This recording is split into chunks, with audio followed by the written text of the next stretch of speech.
Alatsinainy fadimy amin'ny 10 Aogositra 2024 magnano mbela tsara tompoko lahy mbela tsara tompoko vavy.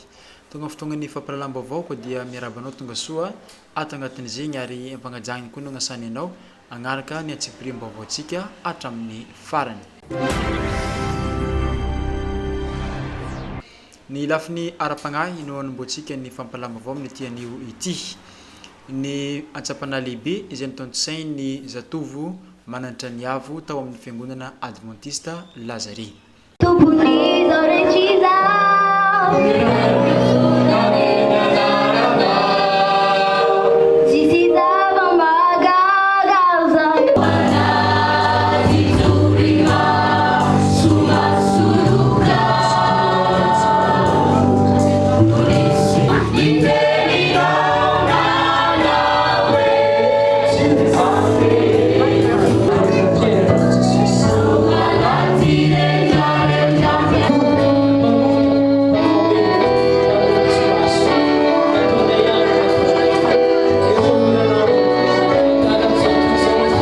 Tontosany fatana amin'ny 10 Aogositra 2024 ny fidiaranan-kira izay nataony zatovo manantra ny avo ao amin'ny fiangonana Adventista Lazare.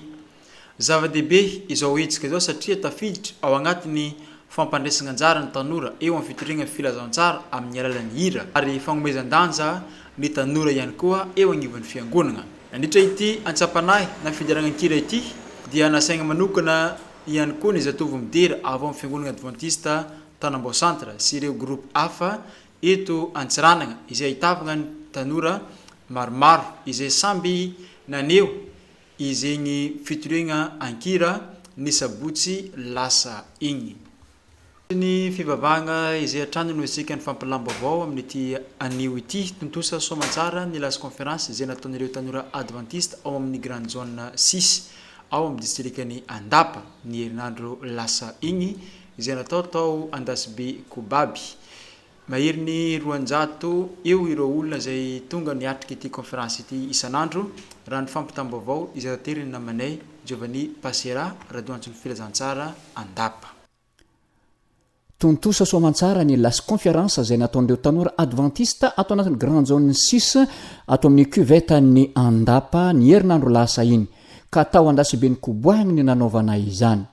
Ka manodidina ny 200 isanandro ireo olona lina tonga namonjy io conférence io ary eo amin'ny 20 kosa ireo izay namaly ny antso iroso amin'ny fibebahana raha ny fanazavana nataon'ny pasteur Christelle Fanalina taleny départementan'ny tanora FMN tao Andasibe ny Kobaina. Tao anatin'ny 10 andro teto Andasibe ny Kobaina izay natao hoe hivony amin'ny las izay natao amin'ilay lohahevitra mikasika amin'ny apokalypsy toko fahefatra ambin'ny folo ny resana dia nahitana olona marobe nandray anjara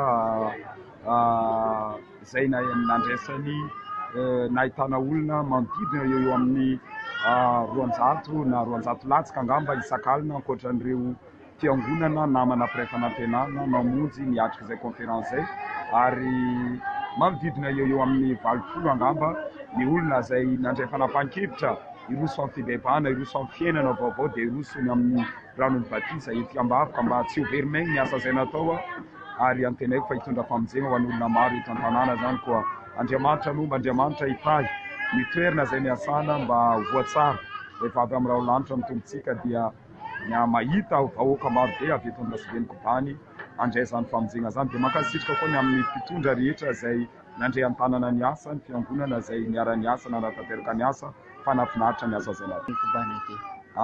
Telo ny conférence natao teto zao zany misy natao ary Antsameloko dia misy natao Andilamena dia misy natao ary Ambavalahely. Dia samy nandeha anankitelo ny teto Andasibe moa tao anatin'ny 10 andro ny ankoatran'ireo zany tao agnatiny 9 andro ny conférence izay natao. Dia nahitana plasy manodidina eo amin'ny 300 angamba nandray anjara tao anatiny zay asa famonjem-panazy. Amin'ny mahalasin'ny tanora io fotoana io ihany koa dia tombontsy lehibe no noraisin'ireo tanora Adventista tato anatin'ny Grande Zone 6 fa notolorana fiofanana manokana ihany koa ireo izay tonga namonjy ny lasy indrindra fa ry filohan'ny mpitarika izay antenena fa izara izany amin'ny tanora izay tarihiny any amin'ny fiangonana misy azy fanazavana mbola entiny paster Christelle Laitrany taliany departementany tanora ato amin'ny FMN. Mitanjona izay fagnaparitana ny avitra ny filazantsara dia everiko tsara zany fizotran'ny programa kapopiany. Tahaka izay koa ny fiofanana natao tamin'ireo filopitarika, fiofanana natao tamin'ireo tanora, ny asa sosialy izay natao teto an-tanàna, lazaina ny zotra ihany. Fa na dia izay ny zavatra rehetra misy lesoka ihany, misy évaluation izay natao amin'ny tenainy fa magnaraka koa mahavita tsara moatra lavitra. Ny hafatra angamba dia izao hoe balaintany ny tanora rehetra fa miala avy eto atsika dia manana fikasana agnano lehibe lavitra moatra an'ity izay hetsika efa natao ty tsy vita moa izy ity nandrapahatonga Jesosy avy amin'ny raolanitra.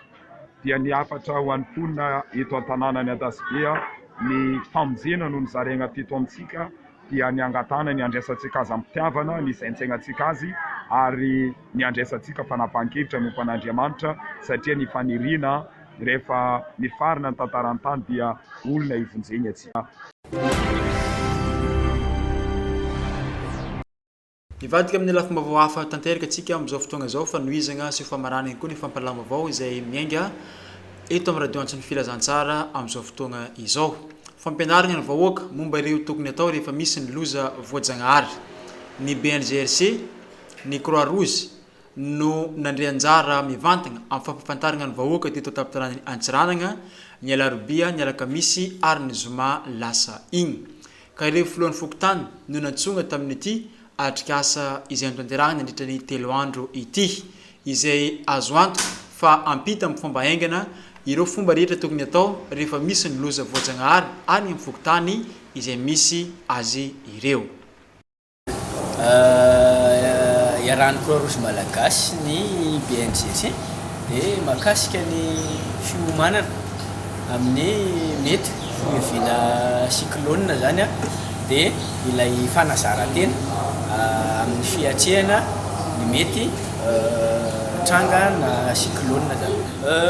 Le fanazarantena moa zany dia mizara anankitelo mazava tsara zany izy. Misy ilay atsikasa izay ataontsika androany izao moa zany fametrapetrahana ny lamina ho an'ilay pratika eny anivon'ny fokotany. Dia misy ihany ny atao hoe fanamafisana fahaiza-manao sy fijerena ny lamina miaraka amin'ireo komity isanatokony zany manomboka eny amin'ny fokotany mandrapatonga eny amin'ny préfecture zany sy ny région. Ankoatra ny atrikasa izay tanterahana ny alarobia sy ny zoma izay namorena ireo tompony andraikitra isan'ny pokotany tao amin'ny Hôtel de la Poste dia nisy ihany koa ny fidinana ifotony ny alakamisy izay nataon'ny ekipan'ny Croix Rouge malagasy eto an-tampon-tanàna Antsiranana nampianatra ny amin'ireo tokony atao rehefa misy ny loza voajanahary. Amina zany dia manatanteraka eny fotony ireo tokantrano amin'ny resaka fifondrana, amin'ny resaka fampitam-baovao ary miresaka ihany koa mahakasika ny famondrana olona sy ny hoe fijerena ny hoe inona ny lamina ao anatin'ny resaka trano fialofana ary ny fijerena ny lafiny maha-olona ao anatin'ny trano fialofana eo. Dia ny zoma moa zany dia hanao atsikasa tombana zany hoe jerena hoe inona nety ino tsy nety nandritry ny atsikasa izay notanterahana teny amin'ny pratika zany nandritry n'izay andro alakamisy izay. Tapitra ny fampalalam-baovao antsika tompoko lahy sy tompoko vavy mankasitraka anao nagnaraka hatramin'ny farany ny namanao be mitombo Arlenjy nampitany vaovao teto kasitrahany koa ny namanay Giovanni Pasera izay nitatitra ny vaovao tany amin'ny distrikany Andapa tamin'ity androany ity magnome fotoagnanao ho amin'ny rapitso indray veloma tompoko.